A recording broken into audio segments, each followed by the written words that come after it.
This is Dr. Mariah White, host of Your Life Matters. Thanks for listening to the following broadcast on Public House Media. This is Kim Meyer, the host of Choose to Rise here on Public House Media. Thanks for listening to the following broadcast on Public House Media.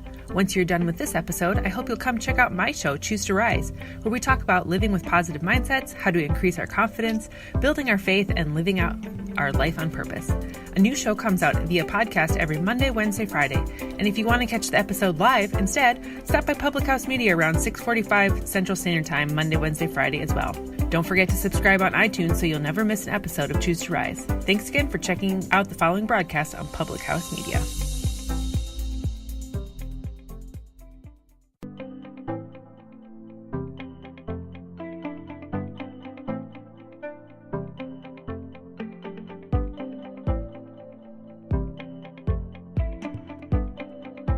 Hello everybody, it's No Filter Friday on Public House Media, and I am having a gigantic glass of tea because holy Wi-Fi malfunctions, man. Ugh, I'm getting raked across the coals over here.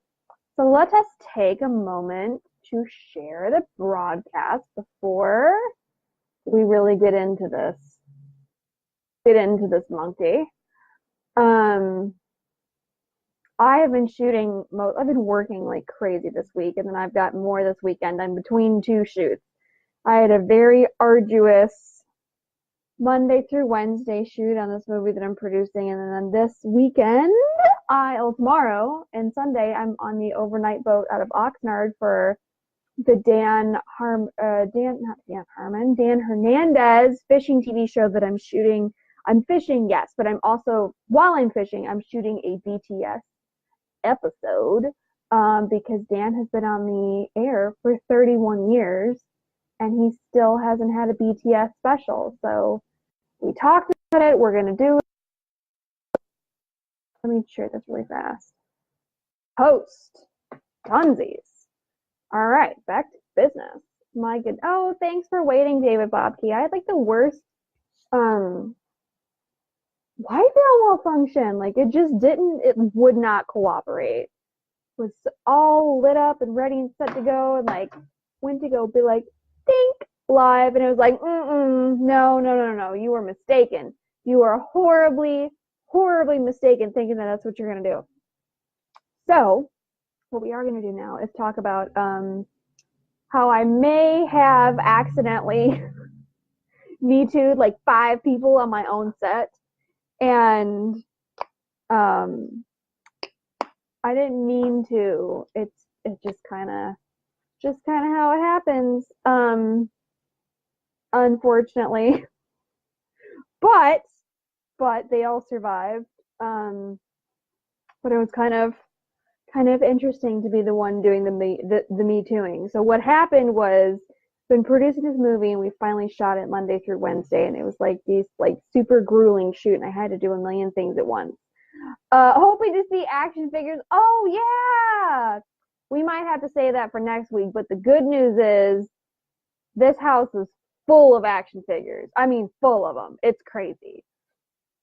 We'll get to that in a minute. I promised David Bobke action figures, and at some point he will in fact get these action figures. So working on this, and we only have 12 hours on the stage because that's all we can afford. It's 12 hours a day, which is, in the world of filming, is not enough. So I did a part in it, and I was producing it and working simultaneously. Well, that's what producing is working in every department. So my costumer Jasmine was like, I ironed your costume, like put it on, and I just took my shirt off, like running around, like taking my regular clothes off, taking my regular shirt off, putting on my top of my costume, and then like my 2 stunt guys and my hair and makeup guy was like, Rachel, you're standing here in a bra, and I'm like, I am. It turns out I am. I didn't mean to do that. I'm very sorry. So my professionalism went straight. I just didn't have time. Or like it wasn't a thought in my mind that I was standing there without a shirt on. Like it just, I forgot that you're supposed to wear clothes. That's what happens when you wear, like when you do you do too many jobs at the same time, is that you forget things like that, like you're supposed to wear clothes. So I deeply apologize for being in a position of power on my set and absentmindedly taking my shirt off so I could change costumes. Sorry, kids. Didn't really mean to do that, but I did. So, if in the coming months you see Rachel Mullins, she took her shirt off in front of me on her set, and she was writing my paycheck, so I had to endure it. I didn't mean to, but it's 100% true, and I apologize for unleashing my giant tits on my own set. Sorry. Sorry, kids. So I've been wanting to talk about this Neil deGrasse Tyson thing for a couple weeks, but like other things pop up, like Leave Dunham and the ever-present Harvey Weinstein. Like, you know the saying that like I can't be omnipresent, I can't be everywhere all the time. Harvey Weinstein is. He's constantly in the news. Like we can't get away from him. We can't even talk about other things on this show because he's constantly just popping up. He's hogging our time together, and that's not right. We've been violated. So about like the beginning of the month, like right around the 1st or 2nd of December, Neil deGrasse Tyson, as we all know, the astrophysicist, scientist man, chocolatey scientist man, was accused by 3 women of like sexual misconduct. One was a production assistant that he's had for a long time that creeped her out. There was another lady that said that he date raped her at college in the 80s, and then some other lady who was, I don't know, I guess neither here nor there, but it was kind of like, it was a thing and people were talking about it, and then things kind of took not a nosedive, but they took a dip, and then he's decided to cancel this appearance in Tampa that he had in the wake of these allegations. It says, okay, so here he is. Apparently he does these speaking events, and he canceled the one in Tampa. The Neil deGrasse Tyson has canceled several of his upcoming live appearances, including his January 23rd talk in Tampa. Tickets purchased with credit card will be automatically refunded. I don't need to know that. I don't care how they're getting their refunds. Come on, get to the good stuff. A news release from the Stars Center for the Performing Arts said that tickets purchased by cash, we still don't care. Stars Center did not give a reason. The cancellation comes from Pathos.com, last month's published account from several women who say Tyson was sexually inappropriate with them, including one who said Tyson sexually assaulted her when they were students at the University of Texas, Austin in the 80s. The astrophysicist, talk show host, and possibly most recognizable living scientist in mainstream culture today, denied all of the allegations in a lengthy statement posted to Facebook on December 1st. Tyson wrote that he welcomes the independent investigation and that National Geographic and Fox Broadcasting, the networks that air his Star Talk and Cosmos series, said it would conduct. The American Museum of Natural History in New York, where Tyson 60 serves as director of the Hayden Planetarium, also said it would investigate. So it's gotten to, even though he hasn't really said much about it, it's gotten to the point where they're deciding that they're going to start canceling these talks that he gives every now and then. I think it's kind of preemptive to cancel something on January 23rd. But like the story with his production assistant is kind of like, it's kind of sad, honestly, because like she said, like after these other 2 ladies came out, that she was creeped out when her job was to drive him.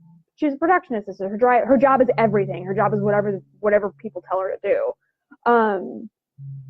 But a major part of her job was that he was a courtesy pickup. Well, it's his show. Most people with shows, they have a courtesy pickup from the stage or the studio or wherever. If you're like the thing on your show, more often than not, you get a courtesy pickup. And they'll say that on the call sheet. But that was a major part of her job, was picking him up in the morning and delivering him to set on time and then taking him home in the evening. And apparently she was his production assistant for the PA signed to him for a long, long time. And during, like, when she's taking him home for it sounded like a rap episode because there was like a rap party going on as well. That he invited her in for like wine and cheese, like he does everybody else. And she said that she felt creeped out by it, like after the fact. And he talks about how, like, they spent all this time together, because that's another thing about, this business is like, there's not very many other businesses where you spend 12, 13, 14, 15, 16 hours a day with these people for days and days, months and months on end. And you have, a relationship with these people that you wouldn't have in any other context. Like, people try to, like, I've been on sets where they try to make it like, well, if this was your office, and it's like, that doesn't apply. Like, it just doesn't apply. I remember one time, I was working on this god awful show it's one of the worst things I've ever worked on. Like, it was so bad it gave me a quarter life crisis. I mean, just tipped me right over the edge. A show that was 12 hours, it was only 12 hours a day, but it felt like a 15-hour day, and it was horrible. It was on a stage, and it was a half-hour comedy with people that were not famous at the time, and it should have been an amazing, blissful experience, but it just wasn't. Like, everybody fought on that show, everybody screamed, everybody had to stay on the stage all day. We weren't allowed to bring any of your stuff to the stage, so if you needed, like, things, I don't know, a tampon, some Advil, whatever, a phone charger, like, you would have to go, like, across the lot to go get your stuff and then come back with it. Like, it was just so horrible. The crew kept changing over because it was really awful, and basically everybody just hated it. I know I did. Like, I've never had a show where I, like, was so happy to have, like, a walk away lunch where I could run away to the other side of the lot and just eat chips and salsa and be on my phone, like, and away from everybody. Like, it was just awful. And in doing so, like, the production designer and the set decorators got really persnickety about, like, being on set furniture, even though there was nowhere else for us to be. And, like, Courtney Zilch came in, hello Courtney Zilch. Even though, like, legally they're supposed, like, not legally, but, like, a union bylaw is that everybody's supposed to have a chair, like, your chair set up, like, on the situation. And we didn't have that, so we were just everybody just kind of flopped around everywhere. And they'd be like, if you, like, sat back on a chair like this, they'd be like, sit, you're not allowed to sit on that chair, you can't sit like that, or blah blah blah blah blah. If this is an office, you wouldn't be able to do that. Like, dude, it's not an office. And we, like, who sits around in an office for 12 to 14 hours a day? Like, I don't know anybody that does that. Like, that's like an 8-hour day thing, which is like an 8-hour day in the entertainment industry is a joke. That's a half day. Like, we don't have lunch for 6 hours from our call times. Like, we're not even halfway through the day before most people are, and most people are about finished. So it's like, dude, it was just miserable. It was just miserable. But my point in the story is that, like, this business, like, performing professionally does not equate to any other business. It's completely different. And it's one of the things I think that draws people to stuff. But I've been having a lot of talks with people about like, not saying no to, like, people who are in power. And I think there's a lot of power in saying no, or saying yes, or saying maybe, or say, let me think about it, or blah blah blah blah blah. But, like, stand up for yourself in the moment. And if you come to regret something, if you're like, oh wow, I think I was kind of taken advantage of, or I probably shouldn't have done that, or that was maybe not the right choice, like, okay, that's fine, that's okay, that's, it happens. But that doesn't mean it wasn't, like, it was a two-way thing. Like, I say crazy stuff all the time. Like, ask anybody that works for me. Like, Rachel's a nutbag. She's a crazy person. Like, I was standing with my big Bible. I don't have it here, but it's like a big binder that's, like, full of documents and all kinds of stuff. I was standing with my with my big Bible, like Xing out these pages that we had finished one day. And the whole, like, this stage is like kind of like a square, right? So there's like a thing in the middle. And I hear on the other side is like, people are like, there's some smell in the craft service room and blah, blah, blah, blah, blah, blah, blah. There's some epic smell. And they're over here dilly-dallying. I was like, hey, we can't afford to have smells on this show. Close your nose. We don't do smells here because we can't afford them. And everybody's just like, came unglued. I made the situation worse. But not everything is uncomfortableness. Not everything is, I don't know. We'll see what happens. Like, the only thing that I think is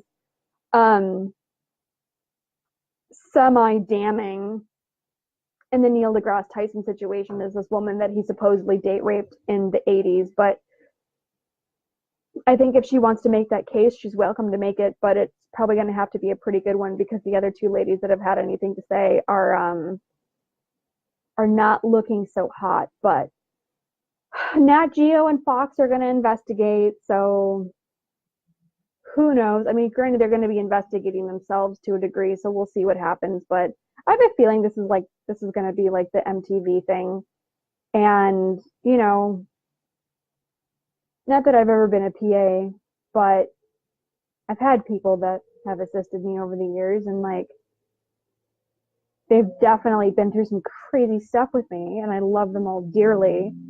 But if you're one of those people that wants to be like really compartmentalized and, you know, just, you know, really cut and dry, like work, not work, whatever, being a production assistant is probably not for you. Like, if you're in any of the departments that are like really close to a, you know, that are really like a kind of an intimate experience with another person, like a makeup artist, a costumer, a PA, those are not for people that are going to want to be compartmentalized. Unfortunately, like, if you're a costumer, you're going to see some people naked. Like, it's going to happen.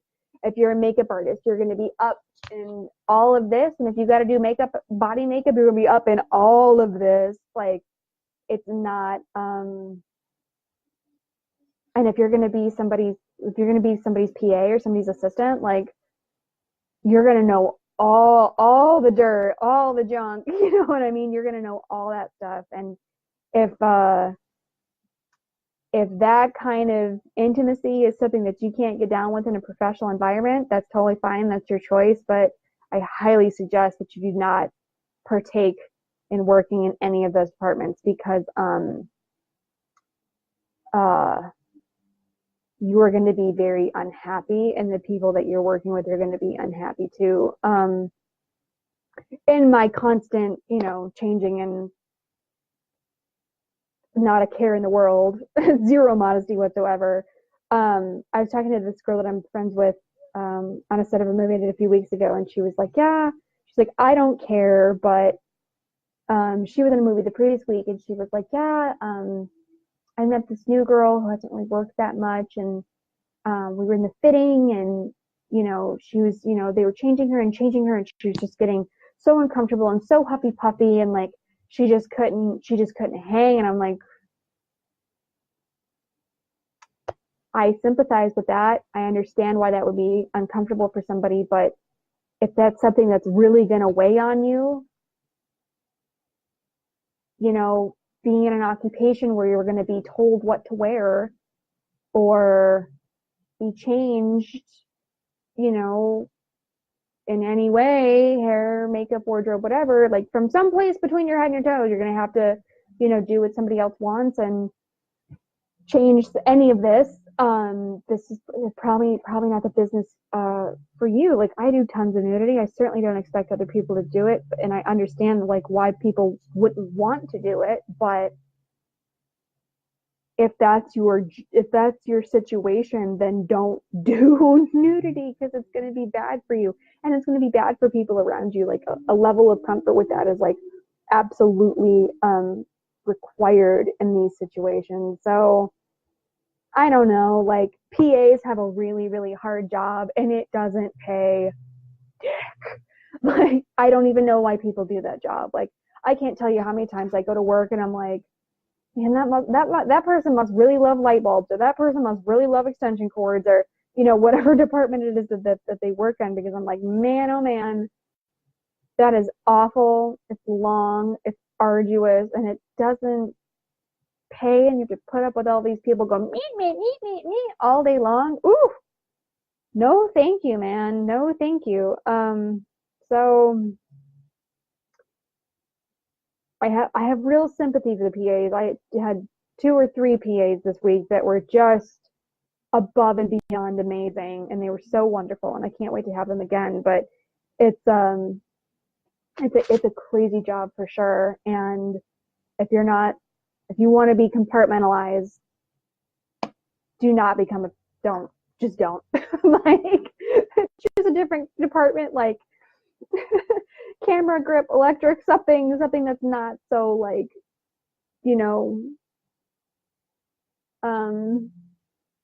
touchy-feely or, close contact for so long. It's just, you're going to be unhappy, and the person next to you is going to be unhappy too. But anyway, so this is a short show week since we're leading up to holidays. But I wanted to talk about that and how I probably accidentally Me Too'd 5 people this week. So sorry, kids. But the good thing is, it wasn't just for you. It's all over the internet too. So it's fine. All right, I will see you all next week, 8 o'clock or 8:30. On Public House Media. If you're a podcast listener, and either iHeartRadio or iTunes or Google Podcasts or any of those places, give us a rating or some stars, or leave a comment, any of that stuff, and share and check out other shows on Public House Media, because there's a bunch now. There's 20 shows on the network now, so there's tons to choose from. And mine is by far the darkest and grimiest. All the other shows are very uplifting and fun and informational and great. We're dark over here on No Filter Friday. So I will see you all next week. Bye, bye, bye, bye, bye.